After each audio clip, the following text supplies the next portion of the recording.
YouTube channel myself Arvind Yadav. आज से हम एक नई सीरीज की शुरुआत कर रहे हैं और जिसका हमारा टारगेट है कि जितने भी सिविल ब्रांच की सब्जेक्टें हैं टेक्निकल, उनके सारे फार्मूले और इम्पॉर्टेंट वन लाइनर का रिवीजन करेंगे, जिससे मध्य प्रदेश सब इंजीनियर एग्ज़ाम में आने वाले सारे क्वेश्चन कवर हो जाएंगे। और जैसा कि आपको पता है कि मध्य प्रदेश सब इंजीनियर एग्ज़ाम में 2557 पोस्ट की वैकेंसी है और एग्ज़ाम 24 सितंबर को होना है। तो ये हमारी सीरीज जो कि आज 1 सितंबर है, इससे स्टार्ट होकर 24 सितंबर तक चलेगी और जिसमें सारे फार्मूलों का रिवीजन कराया जाएगा, साथ ही इम्पॉर्टेंट सारे क्वेश्चनों का डिस्कशन होगा। तो आइए शुरू करते हैं। आज की वीडियो में आज का इम्पॉर्टेंट सब्जेक्ट है हाईवे इंजीनियरिंग, जो कि काफ़ी इम्पॉर्टेंट है। तो पहले हम समझते हैं कि जो वेरियस ऑर्गेनाइजेशन है और कब स्टेबलाइजमेंट हुआ। तो सेंट्रल पब्लिक वर्क डिपार्टमेंट की स्थापना कब हुई? तो 1854 में। और किसके समय पे हुई? तो लॉर्ड डलहौजी के समय पे 1854 में सेंट्रल पीडब्ल्यूडी की स्थापना हुई। उसके बाद पब्लिक वर्क डिपार्टमेंट की स्थापना 1885 में हुई। उसके बाद जयकर कमेटी कब आई? तो जयकर कमेटी जो कि हाईवे इंजीनियरिंग से रिलेटेड है, फार्म हुई नवंबर 1987 में और कार्य करना शुरू किया फरवरी 1928 में। उसके बाद सेंट्रल रोड फंड CRF 1 मार्च 1929 को शुरू हुआ। उसके बाद सेंट्रल रोड ऑर्गेनाइजेशन जो कि 1930 में फाउंडेशन हुआ। इंडियन रोड कांग्रेस IRC 1934 में वर्क करना शुरू किया। मोटर व्हीकल एक्ट जो कि 1939 में शुरू हुआ, रिवाइज हुआ 1988 में।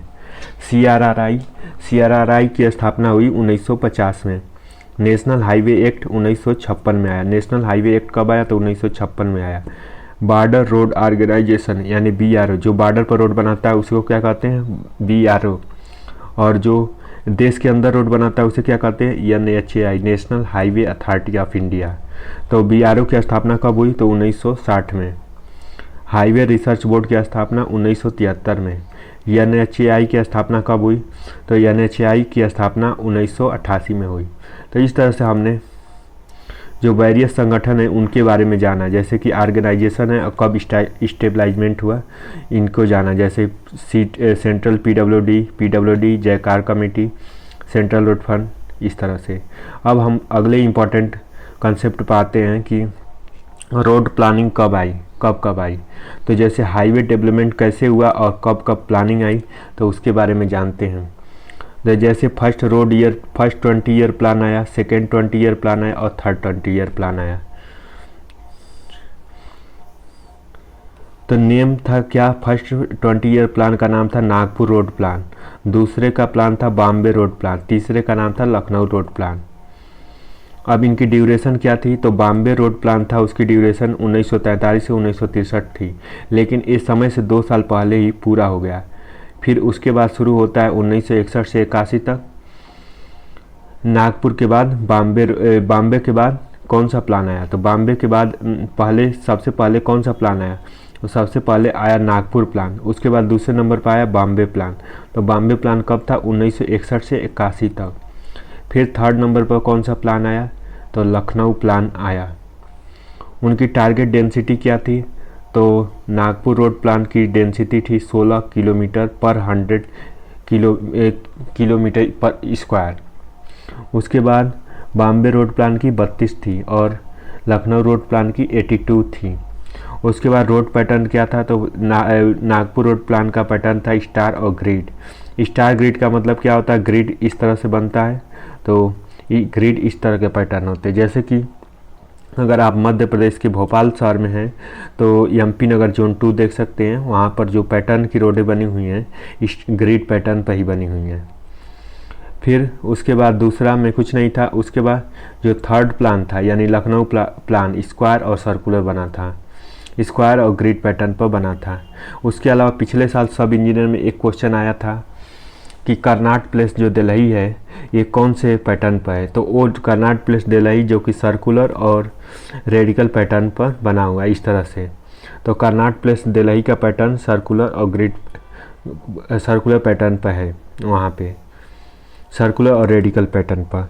उसके बाद प्रोविज़न ऑफ एक्सप्रेसवे। तो प्रोविज़न ऑफ एक्सप्रेसवे जो नागपुर प्लान में नहीं था। उसके बाद बॉम्बे प्लान में 1600 किलोमीटर बनाने का प्लान था। उसके बाद लखनऊ प्लान में 2000 किलोमीटर तक बनने का प्लान था। रोड का क्लासिफिकेशन की बात करें तो नागपुर प्लान में national highway, state highway, major district road, other district road और विलेज रोड था।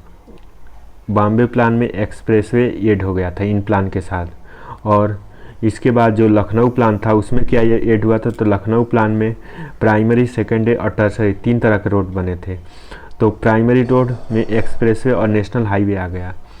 सेकेंडरी रोड में स्टेट हाईवे और MDR यानी मेजर डिस्ट्रिक्ट रोड आ गया। और टर्सरी रोड में या ODR और विलेज रोड आ गया।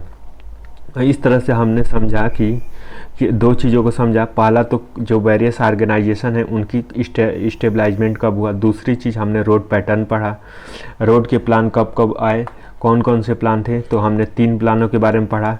और 3 प्लान जैसे कि हमने नागपुर प्लान पढ़ा, उसके बाद बॉम्बे, उसके बाद तीसरा लखनऊ प्लान। उनकी ड्यूरेशन को समझा कि ड्यूरेशन कब थी। तो नागपुर प्लान की ड्यूरेशन 1943 टू 63 थी।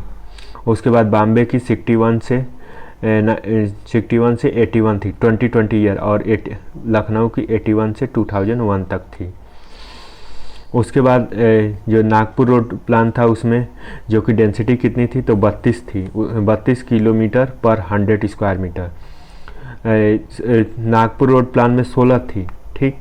उसके बाद बॉम्बे में 32 थी और उसके बाद लखनऊ में 82 थी। इस तरह से हमने चीज़ों को समझा। अब आते हैं नेशनल कॉरिडोर के बारे में जानते हैं। तो नेशनल कॉरिडोर के बारे में हम जानेंगे। तो नेशनल कॉरिडोर जैसे कि श्रीनगर नॉर्थ कॉरिडोर है, उसके बाद कन्याकुमारी जो कि साउथ कॉरिडोर है। श्रीनगर जो कि नॉर्थ कॉरिडोर और कन्याकुमारी जो कि साउथ कॉरिडोर है। ईस्ट में क्या है, तो सिलचर है। और वेस्ट में पोरबंदर, यानी वेस्ट पोरबंदर कहाँ पे है, तो गुजरात में, श्रीनगर जम्मू कश्मीर में, कन्याकुमारी जो कि तमिलनाडु में। तो इस तरह से हमने एक नेशनल कॉरिडोर बनाया। और जो क्रॉस कहाँ करता है, तो झांसी में करता है। झांसी कहाँ पे पड़ता है, तो मध्य प्रदेश में पड़ता है।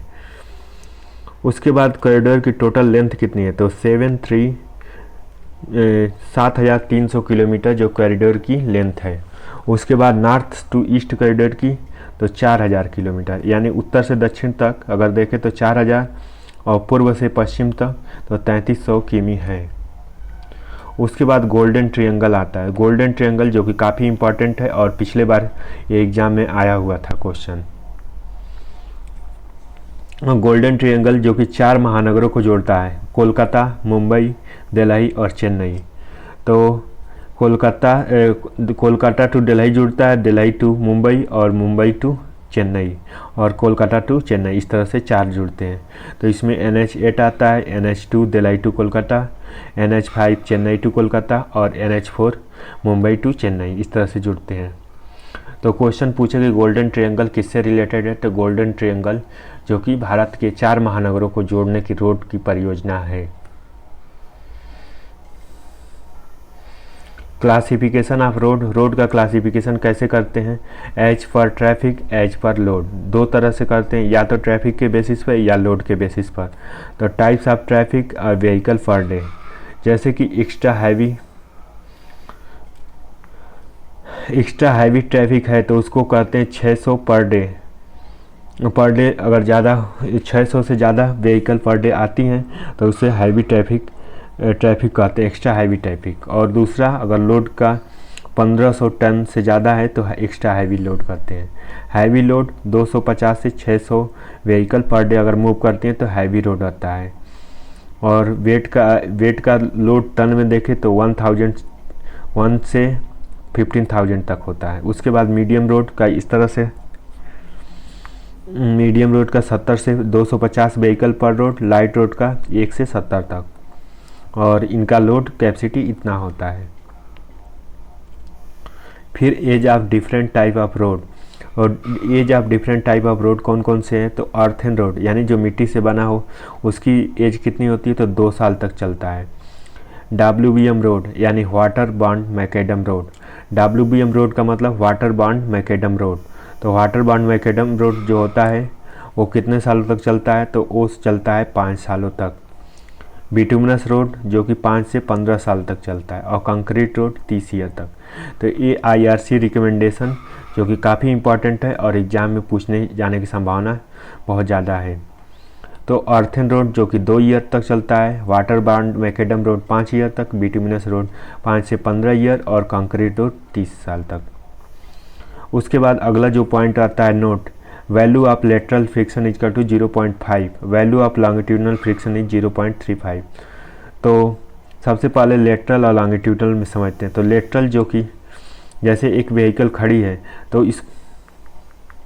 तो अगर ऐसे मूव करे तो उसे कहते हैं लेटरल। अगर व्हीकल अपने डायरेक्शन में ही जा रही है तो उसको कहते हैं लॉन्गिट्यूडनल, यानी डायरेक्शन के साथ, जैसे रोड के साथ ही जा रही है तो उसे लॉन्गिट्यूडनल फ्रिक्शन कहते हैं। अगर उसके अपोजिट जैसे स्लिप करके चली गई या स्किड कर गई तो उसे लेटरल फ्रिक्शन कहते हैं। तो लेटरल फ्रिक्शन की वैल्यू कम होती है यानी 0.15 और लॉन्गिट्यूडनल फ्रिक्शन 0.35 से 0.40 तक होती है।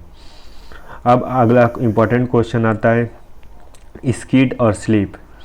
और स्किड क्या होता है? लॉन्गिट्यूडनल डिस्टेंस और सरकमफ्रेंस डिस्टेंस। अगर हम सिंपल भाषा में समझे तो एक व्हील है, ठीक। व्हील का लेंथ कितना होता है? L = 2πr। तो अगर मूवमेंट ज़्यादा हो, यानी एक ही प्लेस पर मूवमेंट ज़्यादा हो रहा हो तो इस तरह से, तो पहले तो हम इसकी लेंथ निकाल लेते हैं। तो स्किड किस कंडीशन में होती है? जबकि मूवमेंट ज़्यादा हो और व्हीकल मूव कम करे, व्हीकल कम।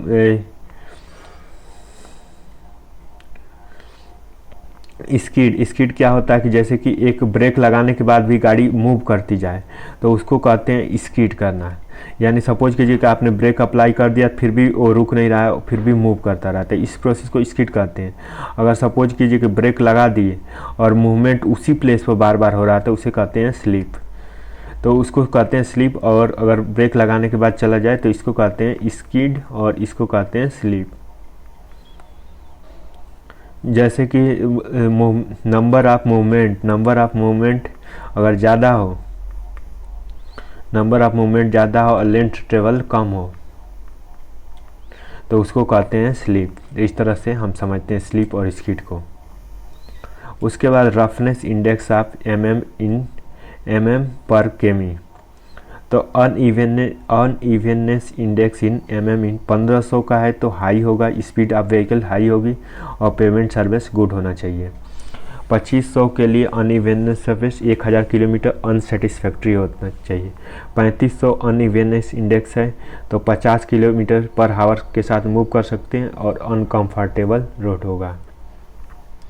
उसके बाद अनइवननेस पेमेंट को, सरफेस को कैसे मेजर किया जाता है? तो बम इंडिकेटर से किया जाता है। बम इंडिकेटर से अनइवननेस को हम मेजरमेंट करते हैं। उसके बाद width of formation of roadway. तो कैरिज वे, मीडियन और शोल्डर को हम मिला के विड्थ ऑफ फॉर्मेशन कहते हैं। तो विड्थ ऑफ फॉर्मेशन, जो एक रोड का फॉर्मेशन होता है उसमें क्या क्या होता है? तो कैरियज वेज, मीडियन और शोल्डर।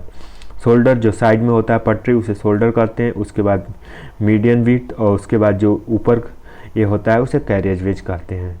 तो इन तीनों को मिला के हम क्या बनाते हैं? तो रोड की विड्थ बनाते हैं। कैम्बर कितना दिया जाता है किस रोड के लिए? तो बिटुमिनस सरफेस रोड है तो उसके लिए कैम्बर जो कि हैवी रेनफॉल के लिए 50 या 2%, थिन रोड के लिए 2.5%, वाटर बाउंड मैकेडम के लिए 3% और मेटल ग्रेवल के लिए 1 से 3% होता है। तो इस तरह से हमने, अब मिलते हैं अगली वीडियो में, तब तक के लिए धन्यवाद। और अगली सीरीज में हम करेंगे हाईवे इंजीनियर के आगे के क्वेश्चनों का डिस्कशन जो कि काफ़ी इम्पोर्टेंट होगा। तो चैनल को सब्सक्राइब कर लीजिए, साथ ही दोस्तों के साथ शेयर करना ना भूलें। Thank you so much.